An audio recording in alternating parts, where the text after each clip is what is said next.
whatever your reason is, I would never let my politics be the reason I don't show up to see my family, because they won't always be there. I'm going to disagree.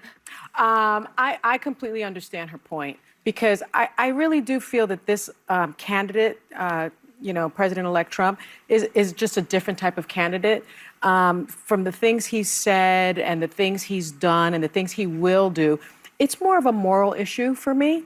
And I think it's more of a moral issue for other people. We're just, I would say it was different when, let's say, Bush got elected. You may not have agreed with his policies, but you didn't feel like he was a deeply flawed person, deeply flawed by character, deeply flawed in morality. Like a lot of Dems called him deeply flawed and humanized him. But you got to admit, they're very different figures. I mean, you along with Milley and along with John Kelly warned us about how deeply flawed he was as a candidate. And so I think when people feel that someone voted not only against their families, but against them and against people that they loved, I think it's okay to take a beat. I don't have to like him to... Yes, I knew a day like this is coming. I have seen videos upon videos after the elections. It has even reached a level they are now saying, oh, you can go against your family member who voted for Trump. ABC, to maintain ratings, is now looking for a consecutive to replace some of these people. I have seen this over and over, a lot of articles surfacing pertaining to this. It is important we look into all this.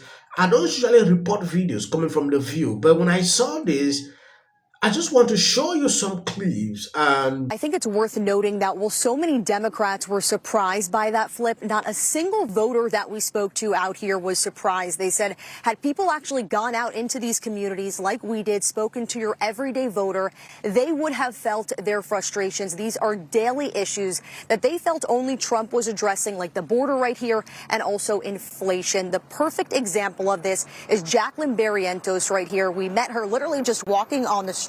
She owns a bakery here in Eagle Pass in Maverick County, which is 94% Latino. It was her first time voting for Trump after soaring prices at the grocery store, which she needs to keep her business alive, and illegal migrants outside. So it did affect us, because I have a business right here in the corner, right on Main and Madison. And we would have illegals just like walking around, People didn't want to really stop because they were afraid. So, I mean, with that being said, I think that Donald Trump is a better choice for more security. And a recent clip from The View going viral saying it was misogyny that caused these border districts to vote for Trump. We spoke to countless voters, mostly women, who say that they were so offended by this. One woman we spoke to says that she is a mother of 7. She has 9 grandkids, and she can barely afford to have them for dinner. Bill. Brooke, thanks, Brooke. Good to have you. Because it doesn't matter if to me, it doesn't matter if you're male or female. Even if you go out to eat, like at a restaurant or whatever, it's costly. Right now, you don't get anything for less than $15, for one person. And again, she was one of the many people that we spoke to. These major issues like inflation and grocery prices. These people, real everyday voters, struggling just to get by, guys. Really an amazing story. Eagle Pass, Texas. Brooke. Yes, watching Whoopi and some hosts on this panel, you will realize their talking point pertaining to the elections totally insane. Whoopi Goldberg claiming, oh, she's just a working class. We all know how much Whoopi worth. They don't consider that this was one of the factors people changed their minds, decided to vote for Trump. Some continue to point fingers, like Sonia Austin, talking about sexism, racism. When I see this over and over happening in this panel, it clearly tells me they are out of touch. One of the reasons they have to replace them so they should be able to have balanced talking point. I thought Alisa would be one person on The View that would be making sense, but instead she turned to a Democrat. When you have one candidate who has been running for 12 years, who lies and changes things. I appreciate that people are having a hard time. Me too. Yeah. I work for a living. If I had all the money in the world, I would not be here. Okay? So I'm a working person, you know? And my kid has to feed her family, you know? And my great-granddaughter has to be fed by her family. I know it's hard out there, but I also know that there are a lot of things that we just said, no, I'm just going to go this way. Right. And a lot of that is also what happened. I love what she did. Yay. You know, we talk to people all the time who say, this is what's bothering me. But the thing that's bothering everybody should not be the thing that puts 85% of other people in danger. Yeah. I think that's what we're saying. We all came from you didn't get here by yourself, man. You can't do this without us. Yeah. And if we don't let you, you don't get any. It's that simple.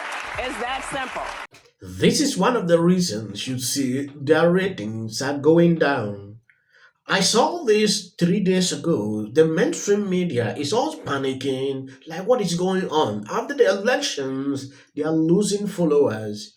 Viewership is way down. Time of year news organizations bank on having high viewership, with high interest in who wins the election and reaction to the results. But some networks are seeing their post-election audience quickly evaporating.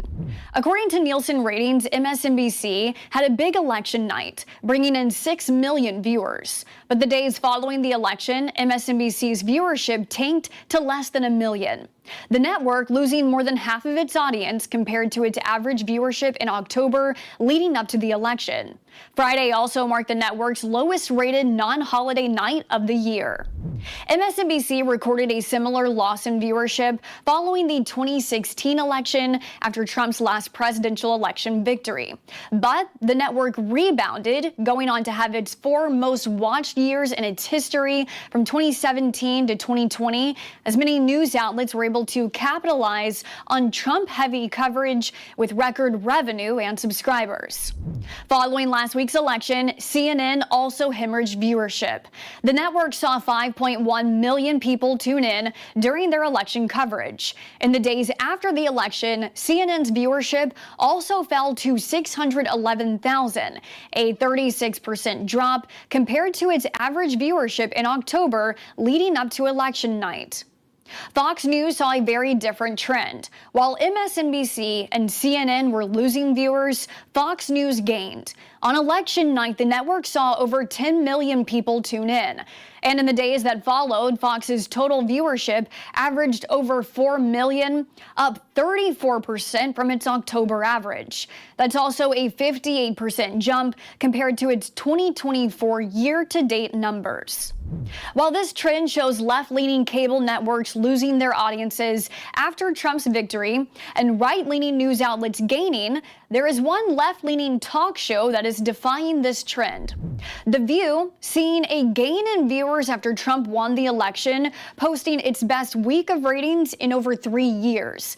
The ABC daytime talk show averaged 3 million viewers during the week of November 5th, making it the top-rated daytime talk show. On the day after the election, The View had its most watched episode in over a decade, pulling in 4.5 million viewers. You take a look at this article. ABC News brass are in panic mode as they hunt for consecutive voices to balance the rabid anti-Trump rally spewed by the hosts on The View, as well as those on other shows the Post has learned. The Disney-owned network, which came under fire over how ABC News moderators grilled Trump during the presidential debate against Vice President Harris, has been holding high-level meetings since last week, ruled by former president. Sources close to the situation told the Post. ABC News Group President Deborah and her recently elevated boss of ABC News, Aman, held the intense sit-down with executive producers of the network, various shows, and other serious editorial leaders, sources said. You can clearly see what is going on here. CNN tried bringing in Scott realize a lot of people, conservatives, are trying to watch CNN because of him. He is taking them by surprise every single time. Now ABC thinks this is a good idea. First on the agenda, according to one insider, is finding a pro-Trump panelist for a top-ranked daytime talk show co-hosted by ultra-libers Whoopi, Joy Behar, Sonny Austin, and Sarah, as well as Republican Trump backer Anna and Alisa Farag. The View is facing pressure from higher ups. The sources said viewers can expect some major changes, including bringing in new panelists that can bring in a pro-Trump perspective. The only person I thought initially to be doing this was Alisa, but every single day Alisa is bashing Trump. She just went and joined them. Whoopi Goldberg is claiming that a bakery is refusing to give her cupcakes because of her political beliefs. These numbers. 10 million. Campaign is now $20 million in debt. Get your head around that. To make real change, but unite. Now it's time to unite everybody. Hey, I want you to know what would change after doing this. These people are getting out of hand. Comes out against Trump. I don't care if they write that. So, with that, I'm going to shake it off. Figure out a way to say thank you.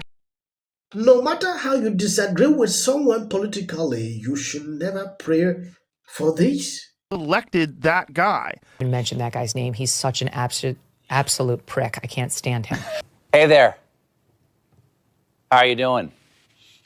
If you watch this show regularly, I'm guessing you're not doing great. It was a terrible night last. The rest of us be doing on day one. Now, well, Bishop Vigano, he says that the